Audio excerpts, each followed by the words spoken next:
ఇచ్చిన సంఘ బిడ్డలకు తండ్రి, కుమారుడు, పరిశుద్ధాత్మ త్రియేక నామం పేరట మీ అందరికి వందనాలండి. మన తండ్రి అయిన దేవుని నుండి, ప్రభు అయిన యేసుక్రీస్తు నుండి కృపా సమాధానములు మీకు తోడై ఉండును గాక.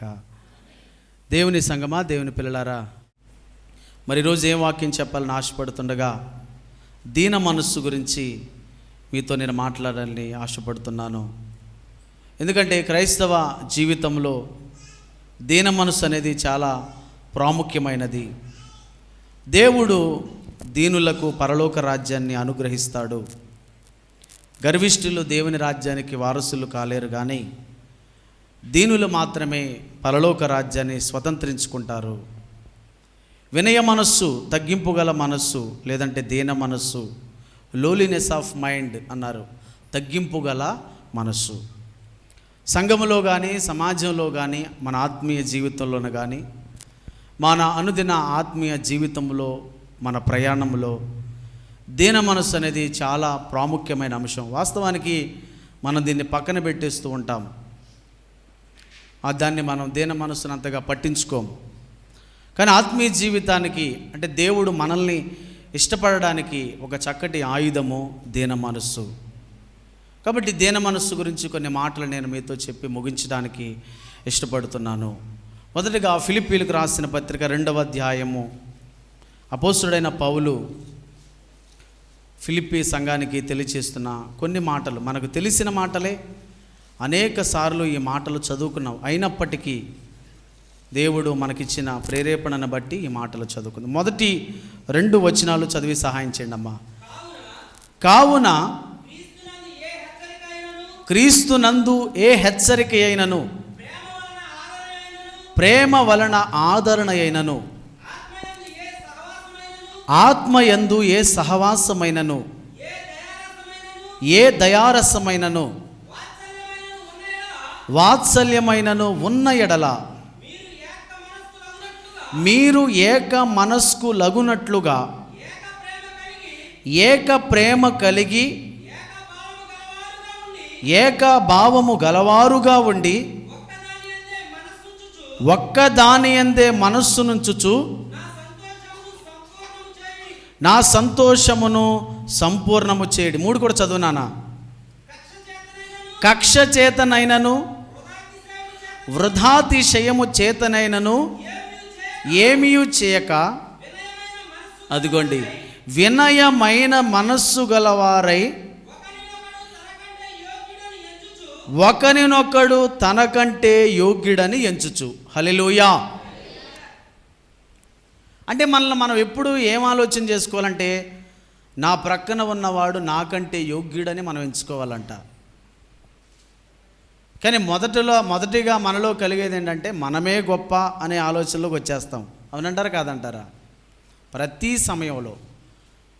కానీ పౌలు ఏమంటాడంటే, వినయ మనస్సు గలవారై ఒకరినొకడు తనకంటే యోగ్యుడని ఎంచుకోవాలి. అంటే అనకూడదు, కానీ ఇప్పుడు ఏదో ఒక సినిమా వచ్చింది, ఏంటా డైలాగు, తగ్గేదిలే. యేసయ్య ఏమన్నాడు, తగ్గించుకోమని చెప్తుంటే సినిమాలు ఏం చెప్తున్నాయి, తగ్గించుకోవద్దని చెప్తున్నాయి. చూడండి మరి. అందుకే పూర్వం సినిమా అంటే ఒక ఆయన ఒకటి చెప్పాడు, సి అంటే సిగ్గులేనోడు చూస్తాడంట, నీ అంటే నీతి లేనోడు చూస్తాడంట, మా అంటే మానవత్వం లేనోడు సినిమాలు చూస్తాడంట. పూర్వం ఏదో జోక్గా చెప్పేలండి. మన వాళ్ళు దానినే ప్రాముఖ్యంగా తీసుకొని, దేవుని బిడ్డలారా, ఈ లోక సంబంధమైన జీవితంలో ప్రాకులాడుతూ ఉన్నారు. కానీ పౌలు ఏమంటాడంటే, ఇది క్రైస్తవేత్తలు కాదని చెప్పేది, క్రైస్తవులకే చెప్తున్నాడు పౌలు. ఎందుకంటే మన క్రైస్తవులకే నిజమైన భక్తి లేదు. బయటోడిని అసలు అన్యులను అనడానికి మనం సరిపోము. సంఘములో ఉన్న క్రైస్తవులకే క్రమశిక్షణ లేదు. సంఘములో ఉన్న క్రైస్తవులే నామకార్థమైన క్రైస్తవులుగా జీవిస్తున్నారు. ముందుగా ఇతరులను సరిదిద్దడం కాకుండా మనం సరిదిద్దబడడానికి ఇష్టపడాలి. హల్లెలూయా, హల్లెలూయా. ఎందుకంటే ఫిలిప్పీ సంఘానికి పౌలు చెప్తున్న మాట, ఒకరినొకడు తనకంటే యోగ్యుడని ఎంచుకోండి. కాబట్టి దేవుని బిడ్డలారా, మీరు ఒక్కసారి గమనించండి. యేసుక్రీస్తు ప్రభువారి యొక్క పుట్టుక, ఆయన పెరిగిన విధానం, ఆయన చనిపోయిన విధానం, ఆయన జీవితాన్ని మీరు గమనిస్తే చాలా దీనుడుగా ఆయన మనకి కనిపిస్తాడు.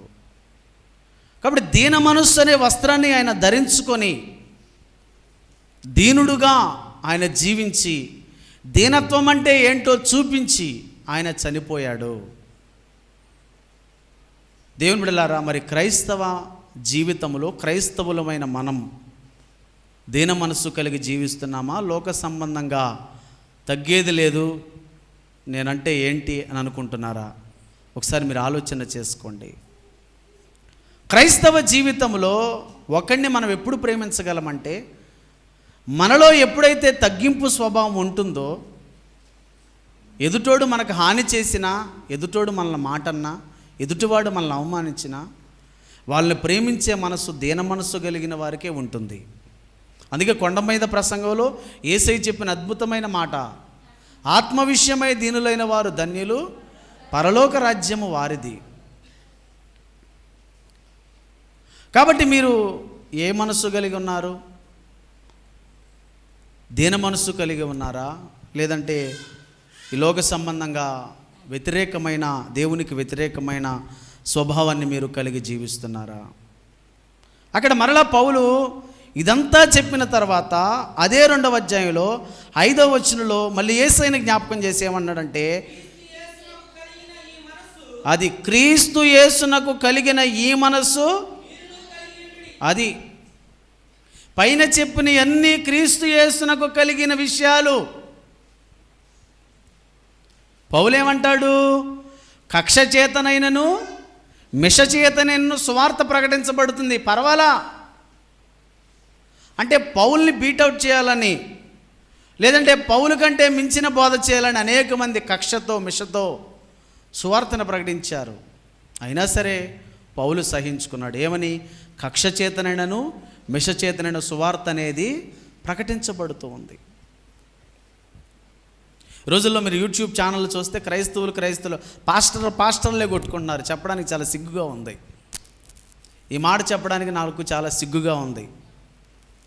సువార్తను ప్రకటించవలసిన ఈ దైవజనులు ఏవేవో సిద్ధాంతాలు పట్టుకొని సిద్ధాంత చర్చలు చేసుకుంటూ క్రైస్తవ్యానికి ఉన్న విలువను ఏం చేస్తున్నారండి? తీసేస్తున్నారు. పాస్టర్లే, బయటోళ్ళ గురించి వద్దు. అసలు బయటోళ్ళు అనడానికి మనం సరిపోవండి. పాస్టర్లే సిద్ధాంతాలను పట్టుకొని రాధాంతాలు చేసుకొని క్రైస్తవ్యానికి ఉన్న విలువ, క్రీస్తుకున్న విలువను దైవజనులే చేజారిస్తున్నారు. ఆ మాట అనడానికి నేను సిగ్గుపడుతున్నా.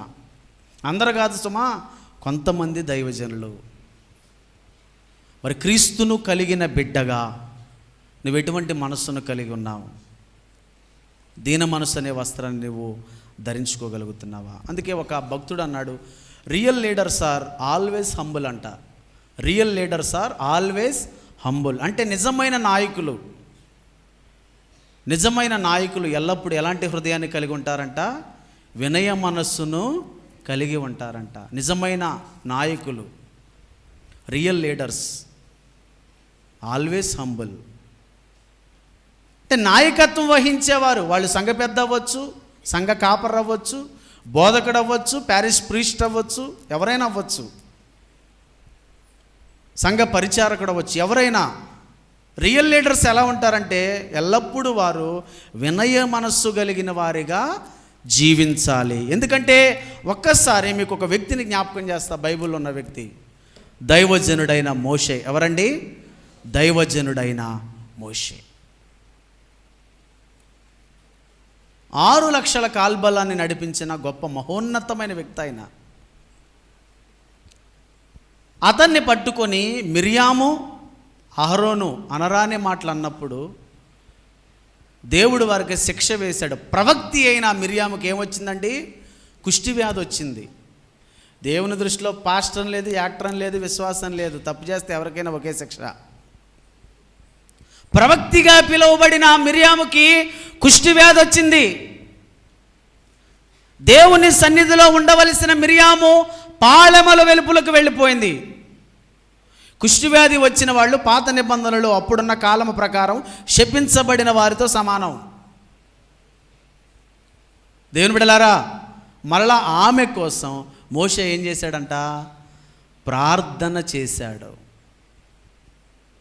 అది నిజమైన దీనత్వం అంటే. మరి నీ ప్రార్థన ఎలా ఉంది? నీ విశ్వాసం ఎలా ఉంది? నీ ఆత్మీయ జీవితం ఎలా ఉంది? ఇతరుల గురించి సణుక్కుంటున్నావా, గొనుక్కుంటున్నావా? నువ్వు ఇతరుల గురించి సణిగావా, నువ్వు లెక్క అప్పగించాలి, జాగ్రత్త. ఇతరుల గురించి నువ్వు గొణిగావా, లెక్క అప్పగించాలి, జాగ్రత్త.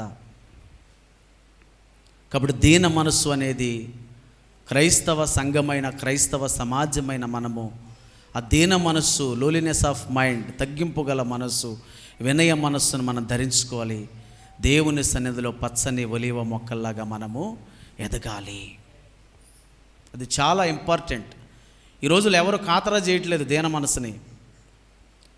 ఏముందలేండి దీనుడుగా అంటే ఏం దొరికిందలేండి. మరి మరియ తల్లి పరిశుద్ధురాలు కాబట్టి, దీన మనస్సు కలిగి ఉంది కాబట్టి ఎవరికీ లేని గొప్ప ధన్యత మరియ తల్లికి దక్కిందండి. లోకరక్షకుడు, సృష్టికర్త అయిన దేవుడు తన గర్భమున జొచ్చి ఆ మహాశక్తి కలిగిన యేసయ్యకు, దేవుని బిడ్డలారా, మరి ప్రసవము లేదంటే ఆ లోకరక్షకుడిని ఈ లోకానికి అందించడానికి దేవుడు మరియ తల్లిని అందుకే దయాప్రాప్తురాల నీకు శుభము. స్త్రీలారా, మీరు ఎలా ఉన్నారు?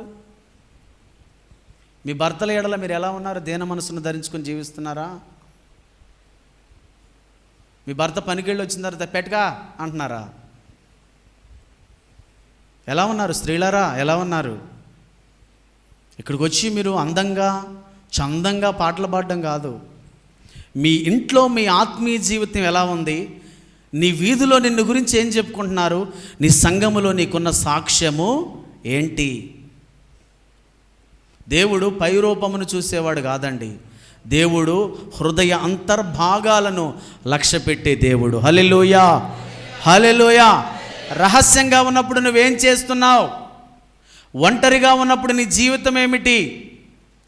రహస్యంగా ఉన్నప్పుడు నువ్వేం ఆలోచన చేస్తున్నావు? దేనిని గురించి చర్చిస్తున్నావు? దేనిని గురించి మాట్లాడుతున్నావు? దేవుడు అవే చూస్తాడు. దేవుడు పై రూపమును చూసి మోసపోయే దేవుడు కాదు. సమూయేలు మోసపోయినట్లుగా దేవుడు మోసపోయే దేవుడు కాదండి.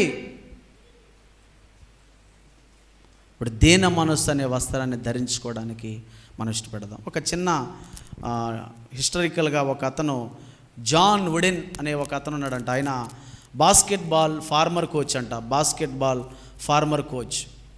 ఆయన చెప్పిన మాటలు నేను రాసుకున్నానండి, అవి నాకు ఎందుకు నచ్చినవి, అయితే నేను మీకు చదివి వినిపిస్తాను, వినండి. Talent is God given, be humble అన్నాడు. అంటే తలాంత్ అనేది దేవుడిచ్చాడు గనుక మనం ఎలా ఉండాలంట?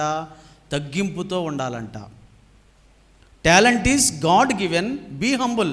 అంటే తలాంత్ అనేది అది పాడే తలాంత్ అవ్వచ్చు, అది సంగీతం వాయించే తలాంత్ అవ్వచ్చు, వాక్యం చెప్పే తలాంత్ అవ్వచ్చు, పరిచర్య చేసే తలాంత్ అవ్వచ్చు, అది ఏదైనా అది దేవుడిచ్చిందంట. కాబట్టి ఎలా ఉండాలి?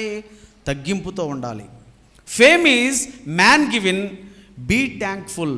అంటే ఘనత, పేరు, ప్రతిష్టలు అనేవి మనుషులు ఇచ్చినాయి గనుక కృతజ్ఞుడివై ఉండాలంట. మూడవది ఆయన ఏమన్నాడంటే, conceit is self given, so be careful. అహంకారం అనేది నీ సొంతంగా నువ్వు కల్పించుకున్నది కాబట్టి నువ్వు చాలా జాగ్రత్తగా ఉండాలి. చూసారా? బాస్కెట్బాల్ ఫార్మర్ కోచ్ దేవుని గురించి తెలుసుకున్నాడు కాబట్టి అద్భుతమైన మాటలు ఆయన తెలియజేశాడు. అది ఏదైనా అవ్వచ్చు, తలాంత్ అవ్వచ్చు, పేరు ప్రతిష్టలు అవ్వచ్చు, ఘనత అవ్వచ్చు, డబ్బు అవ్వచ్చు, పొలాలు అవ్వచ్చు, స్థలాలు అవ్వచ్చు. నీకు ఎంత ఉన్నా, నీకు ఏది ఉన్నా, నువ్వు దీన మనస్సు కలిగిన వాడిగా జీవిస్తేనే నీవు దీవించబడతావు. హల్లెలూయా, హల్లెలూయా. ఎక్కడైనా ఇసుమంత గర్వము నీలో వచ్చిందా, నువ్వు పరలోకపు రాజ్యపు ద్వారాన్ని కూడా నీవు చూడలేవు. ఎందుకంటే లూసిఫర్ కూడా బలహీనత అదే కదా. ఏమనుకున్నాడు? నేను దేవునితో ఉండాలనుకున్నాడు, దేవునితో సమానంగా ఉండాలని కొద్దిగా మనస్సులో ఆలోచన చేసుకున్నాడు అంతే. దేవుడు ఒక తొక్కు తొక్కాడు అంతే.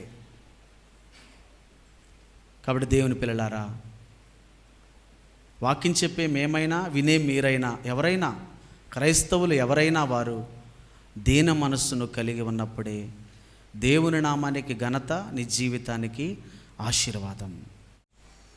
దీన మనస్సు అంటే ఏంటంటే అన్నీ కలిగి ఉన్నప్పుడు దేవుణ్ణి స్తుతించడం కాదండి. ఏమీ లేకపోయినా దేవుణ్ణి స్తుతించడమే నిజమైన దీన మనస్సు. హల్లెలూయా, హల్లెలూయా. ప్రతి పరిస్థితుల్లోనూ నువ్వు పేదవానిగా ఉన్నా, ధనికుడుగా ఉన్నా, మధ్యతరగతి వాడిగా ఉన్నా, నువ్వు ఎలాంటి స్థితిలో ఉన్నా దీన మనస్సు అనేది నీకు చాలా ఉన్నతమైన వస్త్రముగా నువ్వు భావించుకొని దీనత్వాన్ని నువ్వు కలిగి జీవించగలిగితే నువ్వు చనిపోయిన వెంటనే దేవుడు పరదేశిని నీకు వరంగా ఇవ్వడానికి ఆయన సిద్ధంగా ఉన్నాడు. మరి మీరు ఎటువంటి ఆలోచనతో ఉన్నారు?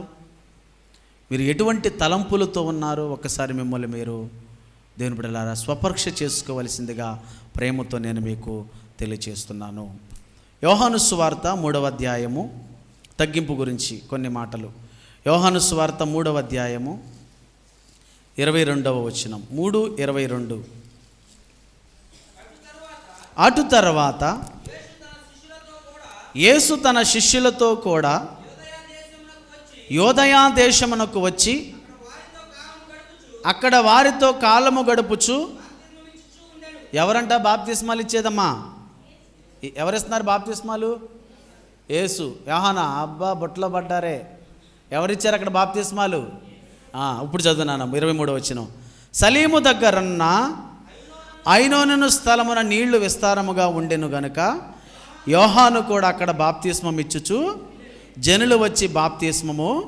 కంటిన్యూగా చదివినాను. యోహాను ఇంకను చెరసాలలో వేయబడి, నేను చదివేస్తాను నాన్న.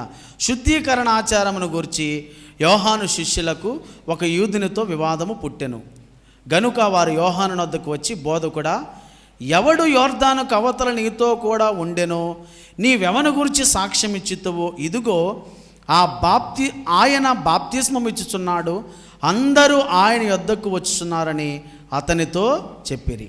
అందుకు యోహాను ఇట్లా, నేను తనకు పరలోకము నుండి అనుగ్రహింపబడితేనే గాని ఎవడును ఏమీ పొందనేరు. 28వ వచనం. నేను క్రీస్తును కాననియు ఆయన కంటే ముందుగా పంపబడిన వాడనే అనియు చెప్పినట్టు మీరే నాకు సాక్షి. 29. పెండ్లి కుమార్తె గలవాడు పెండ్లి కుమారుడు అయితే నిలువబడి పెండ్లి కుమారుని స్వరము వినడి స్నేహితుడు ఆ పెండ్లి కుమారుని స్వరము విని మిక్కిలి సంతోషించెను. ఈయన సంతోషము పరిపూర్ణమై ఉన్నది, ఆయన హెచ్చవలసి ఉన్నది నేను. ఒక మాట, ఇదంతా ఎందుకు చదివించిన తెలుసా? ఇప్పుడు ఇక్కడ వచ్చిన సమస్య ఏంటంటే, లేదంటే ఇక్కడ ఉన్న సందర్భం ఏంటంటే, బాప్తిస్మం ఇచ్చి యోహాను బాప్తిస్మాలు ఇస్తాడండి. ఆయన కూడా బాప్తిస్మాలు ఇస్తూ దేవుని రాజ్య సువార్తను ప్రకటిస్తూ అనేక మందిని దేవుని రాజ్యం కోసం సిద్ధపరుస్తూ ఉన్నాడు. ఈ సందర్భంలో ఏమైందంటే యేసయ్య కూడా బాప్తిస్మాలు ఇస్తున్నాడు. యేసయ్య కూడా ఏమిస్తున్నాడండి? బాప్తిస్మాలు ఇస్తున్నాడు. యోహాను శిష్యులు వచ్చి, అయ్యా ఎవరో ఒక అతను, మరి నువ్వు చెప్పిన అతను, మరి అతను అక్కడ బాప్తిస్మాలు ఇస్తున్నాడు అని చెప్పినప్పుడు ఇసుమంత కూడా బాప్తిస్మం ఇచ్చి యోహానులో అసూయ అనేది ఇసుమంత కూడా లేదు. సామాన్యంగా మనం చేస్తున్న పని ఇతరులు చేస్తే, మనం చేసే పని ఇతరులు ఘనంగా చేస్తే, మనం చేసే పని ఉదాహరణకి మనకంటే ఎవరైనా ఎక్కువగా పాడితే, మనకంటే ఎక్కువగా ఎవరైనా మెసేజ్ చెప్తే, ఎవరైనా మనకంటే ఎక్కువగా ప్రార్థన చేస్తే మనలో జలసీ వచ్చేస్తుంది, అసూయ అనేది వచ్చేస్తుంది.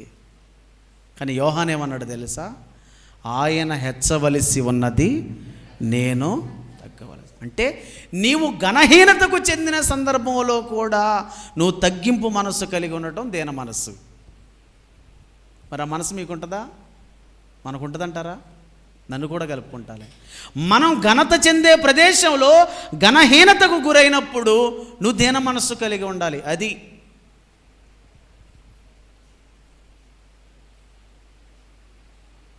అలాంటి మనసు ఎవరికి ఉంటుందంటే, యోహానుకు తెలుసు నేను ఎందుకోసం వచ్చానో, నేనేమి నెరవేర్చాలో, నేనేమి కలిగి ఉండాలో. బాప్తిస్మం ఇచ్చి యోహానికి సమస్తము తెలుసు. అందుకంటాడు, నేను పెండ్లి కుమారుని కాదు, నేను కేవలం పెండ్లి కుమారుని స్వరము వినేవాడిని మాత్రమే. హల్లెలూయా. కానీ ఆయన పెండ్లి కుమారుడు అని సెలవిచ్చాడండి. మరి బాప్తిస్మం ఇచ్చే యోహాను శిష్యులకు అది అర్థమైందో లేదో నాకైతే తెలియదు, కానీ క్లారిటీగా మాట్లాడాడు, యేసయ్య పెండ్లి కుమారుడు అని. నేను ఆయన పెండ్లి కుమారుని యొక్క స్వరాన్ని వినడానికి వచ్చిన వాడినని సెలవిచ్చాడు. మరి నువ్వు ఘనతను పొందుకునే స్థలాల్లో ఘనహీనతకు గురైనప్పుడు నీకు దీన మనస్సుందా? ఇంకో చోట ఏమంటాడు, ఆయన చెప్పులు వారును విప్పుటకైన నేను పాత్రుడను కాను. అది దీన మనస్సు అంటే.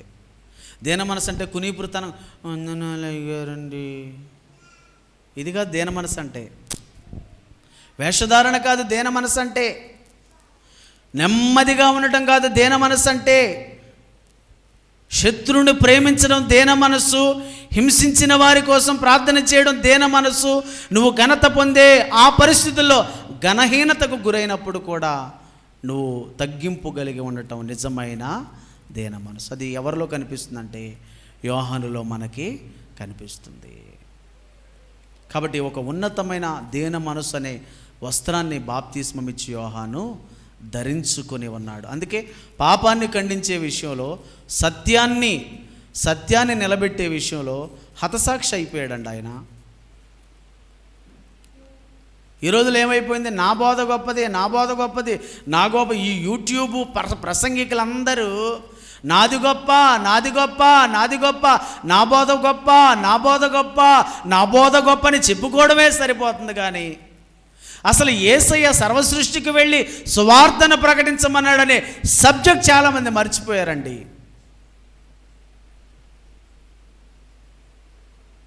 చాలా అవమానం. క్రైస్తవేతరులు ఇది చూసి నవ్వుకుంటున్నారు తెలుసండి. క్రైస్తవులుగా మనమే దేవుని మార్గంలో నడవలేక మరి ఇతరులు దేవుడి మార్గంలో రావాలని అంటే ఎంతవరకు కరెక్ట్ ఆలోచన చేయండి. అందుకే పేతురుకి ఒక ఉదాహరణ, పేతురుని మీ ముందు పెడతా చూడండి. యేసయ్యతోనే ఉంటాడు, యేసయ్యతోనే తిరుగుతాడు, యేసయ్యతోనే తాగుతాడు, యేసయ్యతోనే తింటాడు, వరలో కత్తి పెట్టుకుంటాడు. ఎవరో పేతురమ్మా పెట్టుకోలేదా? యేసయ్యతోనే ఉంటాడు, యేసయ్య కావాలండి, యేసయ్య కోసం చచ్చిపోతాడంట ఈయన. మళ్ళీ యేసయ్యని మలుకు పట్టుకోవడానికి వస్తే అసలు మలుకు పీక మీద వేసేద్దాం అనుకున్నాడు. అది కాస్త మలుకు పక్కనేసరికి అది ఎక్కడ దిగింది, లేదా మలుకు పీకలు ఎగిసిపోవాలి. అది మన భక్తి. చాలామంది ఈరోజు పేతురులాగా వేషధారణతో ఉన్నారు. జాగ్రత్త. గుడిలో కాదు భక్తి, గుడిలో కాదు విశ్వాసం, గుడిలో కాదు. ఇంటి దగ్గర నీ సాక్ష్యం ఎలా ఉంది, నీ కంపెనీలో నీ సాక్ష్యం ఎలా ఉంది, నీ పనిలో నీ సాక్ష్యం ఎలా ఉంది, నీ నోరు, నీ కళ్ళు, నీ శరీరం, నీ ఆత్మ దేవునికి దగ్గరగా ఉన్నాయా లేదా? అది మాత్రమే దేవుడు చూస్తాడు. పై భక్తి నీకు భక్తి అవ్వచ్చు, కానీ అది దేవుని దృష్టిలో భక్తి కానే కాదు. మీరు నన్ను తిట్టుకున్నా పర్లేదు, ఉన్న సత్యం అది. ఎందుకంటే యోహాను ఏమంటాడంటే, ఆయన హెచ్చవలసి ఉన్నది, నేను పెండ్లి కుమారుని కాదయ్యా, పెండ్లి కుమారుని స్వరాన్ని వినడానికి వచ్చానంతే, ఆయన పెండ్లి కుమారుడు అని సాక్ష్యం ఇచ్చాడు. బాప్తిస్మం ఇచ్చి యోహాను శిష్యులు చక్కగా గమ్మున నోరు మూసుకుని వెళ్ళిపోయారు. మరి నువ్వెలా ఉన్నావు? ఇతరులు డాబాల మీద డాబాలు కట్టుకున్నప్పుడు అసూయ పడుతున్నావా?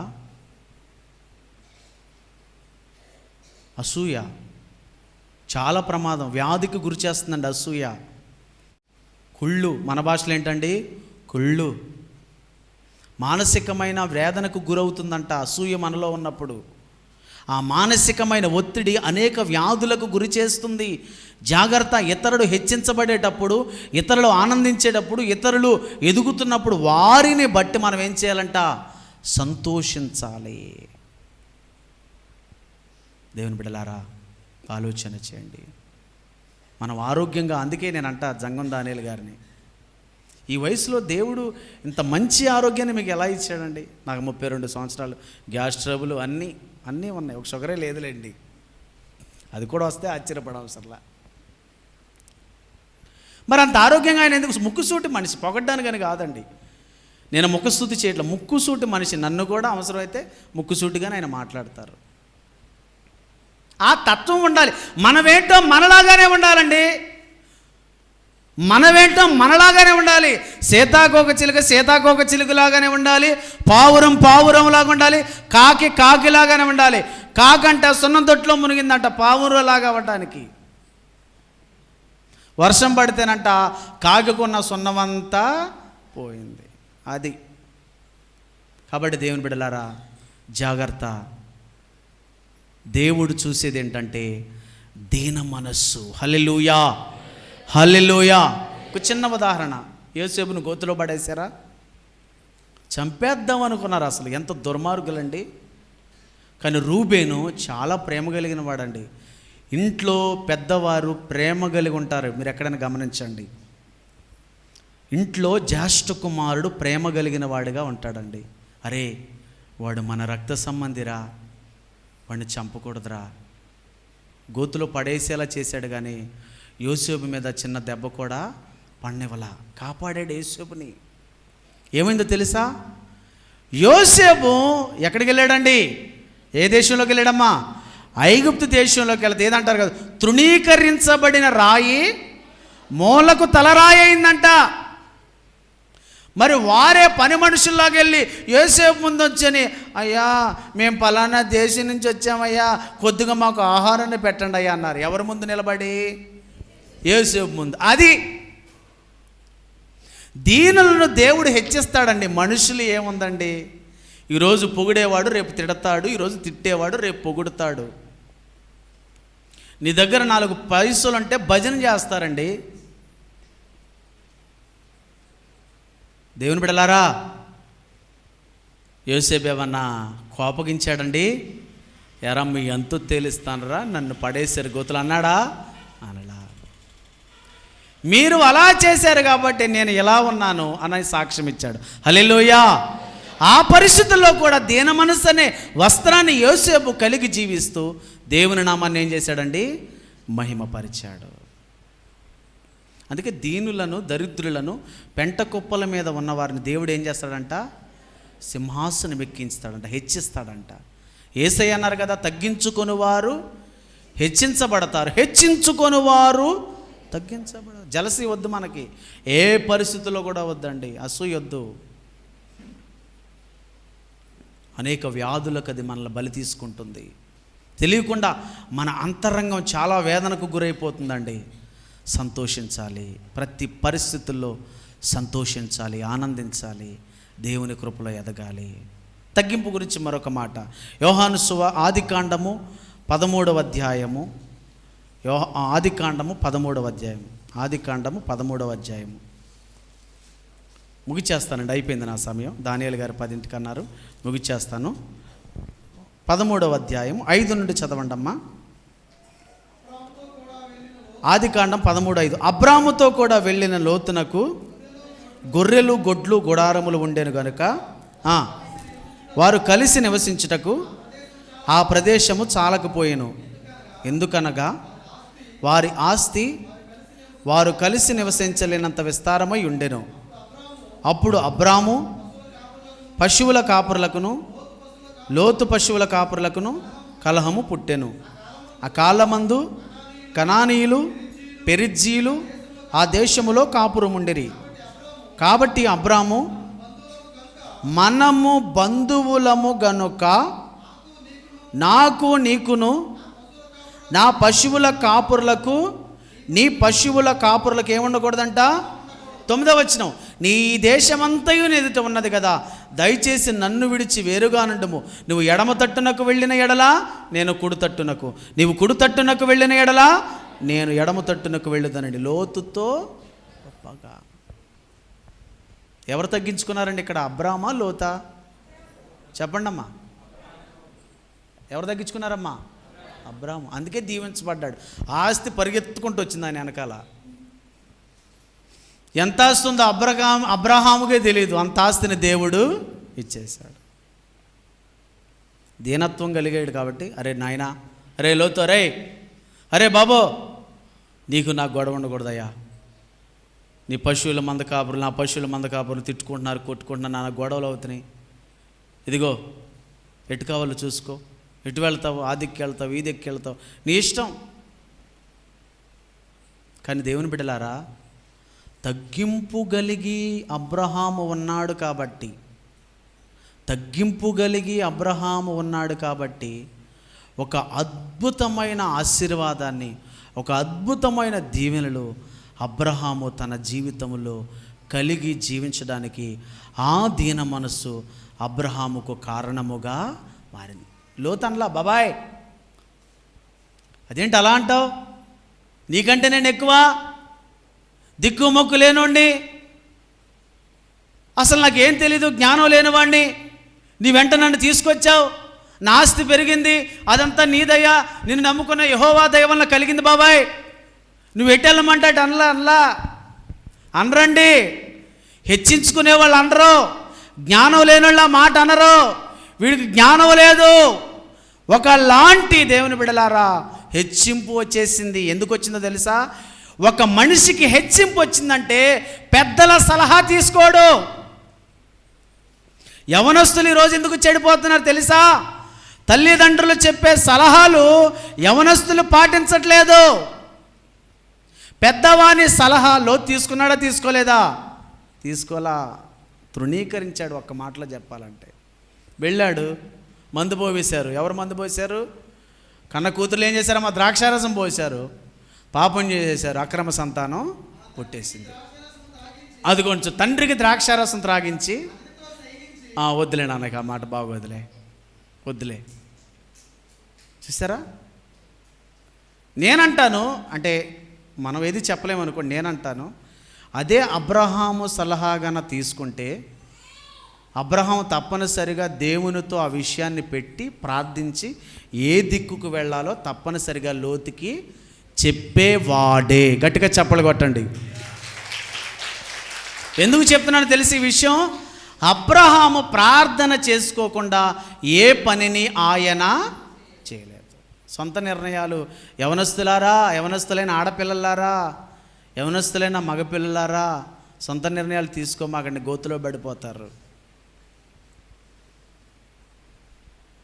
మేము ఇప్పుడు కారు వేసుకుని వస్తుంటే ఒక యవనస్తుడు టూగుతున్నాడు, ఎట్టా ఆడు ఏ లారీ కింద పడతాడు అనిపించింది.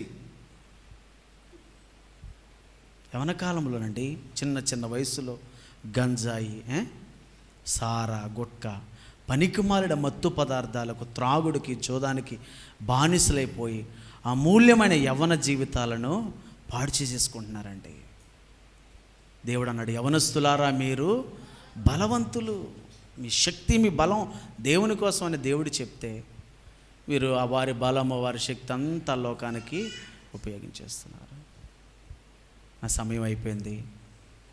ఆఖరిగా ఒక్క వచనంతో నేను వాక్యాన్ని ముగించాలని ఆశపడుతున్నానండి దేవుని బిడ్డలారా. ఎందుకంటే సమయము తక్కువగా ఉన్నది కాబట్టి మనం ఎక్కువసేపు చెప్పడము అది భావ్యము కాదు. సామెతల గ్రంథంలో ఒక మాట ఉంది, ఆ మాటతో నేను ఇక ముగించడానికి ఇష్టపడతానండి. సామెతల గ్రంథము 22వ అధ్యాయము 4వ వచనం. యెహోవా యందు భయభక్తులు కలిగి ఉండుట వినయమునకు ప్రతిఫలము, ఐశ్వర్యమును, ఘనతయు, జీవమును దాని వలన కలుగును. ఉరుములను మూర్ఖుల మార్గములో ఉన్నవి. ఎంత అద్భుతమైన మాట చూడండి. ఎవరైతే వినయ మనస్సు కలిగి ఉంటారో వారికి దేవుడు ఏమిస్తాడంట? ఐశ్వర్యము, ఘనత, జీవము.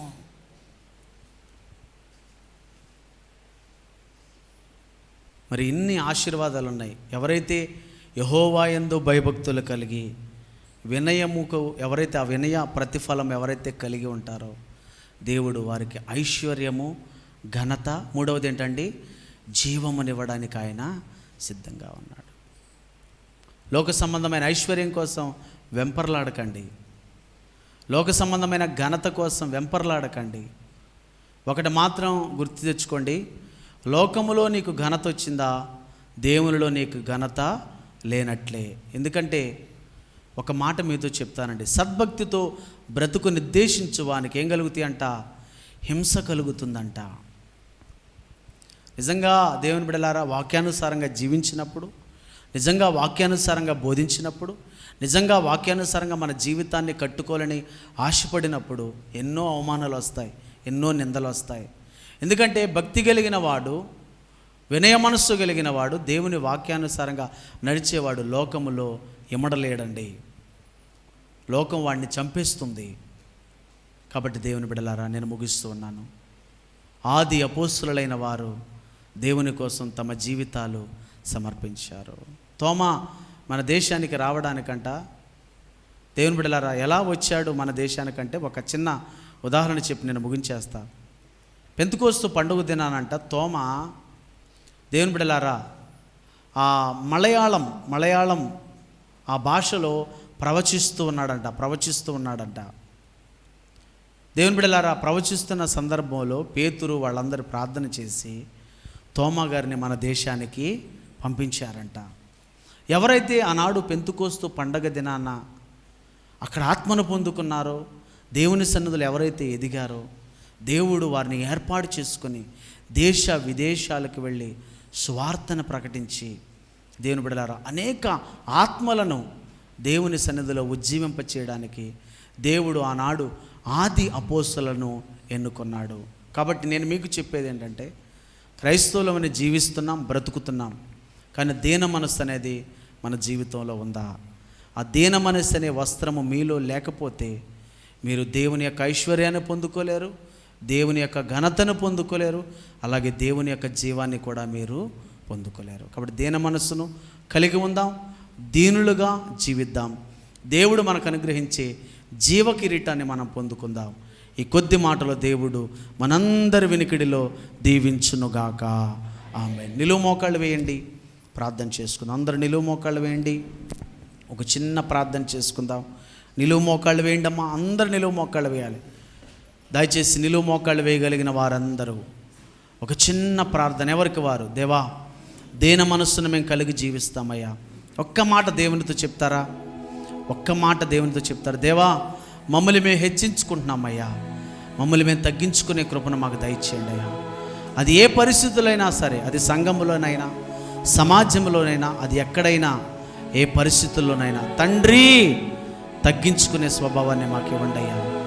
తగ్గించుకునే స్వభావాన్ని మాకు ఇవ్వండి అయ్యా. యేసయ్యా తగ్గించుకునే స్వభావాన్ని మాకు ఇవ్వండి అయ్యా. యేసయ్యా తగ్గించుకునే స్వభావాన్ని మాకు ఇవ్వండి అయ్యా. యేసయ్యా తగ్గించుకునే స్వభావాన్ని మాకు ఇవ్వండి అయ్యా. యేసయ్యా తగ్గించుకునే స్వభావాన్ని మాకు ఇవ్వండి అయ్యా. అడుగుతారా నోరు తెరిచి? ప్రియ సహోదరి సహోదరుడా, ఒక్కసారి దేవుణ్ణి అడుగుతారా? దేవుణ్ణి అడుగుతారా? హెచ్చించుకుని వారు తగ్గించబడతారు, తగ్గించుకుని వారు హెచ్చించబడతారు అంటున్నావయ్యా. తగ్గింపు కలిగిన స్వభావాన్ని మాకు ఇవ్వండి అయ్యా. యవనస్తులారా, యవనస్తులారా, యవనస్తులారా, యవనస్తులారా, మీరు తగ్గించుకోండి. మీ కాలేజెస్లో మీరు ఎలా జీవిస్తున్నారు? మీరు ఉద్యోగం చేసేటప్పుడు ఎలా జీవిస్తున్నారు? సంఘంలో ఉండేటప్పుడు ఎలా జీవిస్తున్నారు? ఒక్క మారు దేవునితో ఒక నిబంధనకు రండి. దేవా, ప్రతి పరిస్థితుల్లో కూడా, ప్రతి సందర్భంలో కూడా నీకోసం జీవిస్తానయ్యా, నీకోసం జీవిస్తాను ప్రభా, నీకోసం జీవిస్తానయ్యా, నీకోసం బ్రతుకుతానయ్యా, నీకోసం జీవిస్తానయ్యా, నీకోసం బ్రతుకుతానయ్యా, నీకోసం జీవిస్తానయ్యా, నీకోసం బ్రతుకుతానయ్యా.